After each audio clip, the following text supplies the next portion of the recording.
കോഴിക്കോട്ടെ പാവമണി റോഡ്. ഇതാണ് കോഴിക്കോട് നഗരത്തിന്റെ ഹൃദയഭാഗത്ത് സിറ്റി പോലീസ് കമ്മീഷണറുടെ ഓഫീസ് മുതൽ പുതിയറ റോഡ് വരെ നീണ്ടുകിടക്കുന്ന പാവമണി റോഡ്.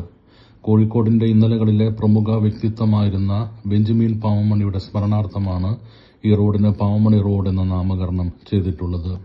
സ്വാതന്ത്ര്യ സമര സേനാനിയായിരുന്ന ബെഞ്ചമിൻ പാവമണി കേരള പ്രദേശ് കോൺഗ്രസ് കമ്മിറ്റി അംഗവുമായിരുന്നു. കോഴിക്കോട് ബാറിലെ അഭിഭാഷകനായിരുന്ന ബെഞ്ചമിൻ പാവമണിയുടെ ജീവിതകാലം 1891 മുതൽ 1937 വരെയാണ്. വളരെ ചെറുപ്പത്തിൽ തന്റെ 46-ാം വയസ്സിൽ അദ്ദേഹം ടൈഫോയിഡ് ബാധിച്ചു മരണപ്പെട്ടു. അദ്ദേഹത്തിന്റെ മരണത്തിന് ശേഷം കോഴിക്കോട് മുനിസിപ്പൽ കൗൺസിൽ ഈ റോഡിന് പാവമണി റോഡ് എന്ന് നാമകരണം ചെയ്തു. ബെഞ്ചമിൻ പാവമണിയുടെ പത്നിയായിരുന്ന മാർഗരറ്റ് പാവമണിയും സ്വാതന്ത്ര്യ സമര സേനാനിയായിരുന്നു.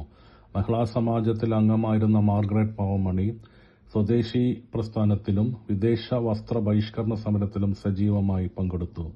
തന്റെ വിലപിടിപ്പുള്ള മികച്ച സാരികൾ ഉപേക്ഷിച്ച മാർഗരറ്റ് പാവമണി ഖാദിയുടെ വസ്ത്രങ്ങളായിരുന്നു ധരിച്ചിരുന്നത്. മികച്ച പ്രാസംഗിക കൂടിയായിരുന്നു മാർഗരറ്റ് പാവമണി.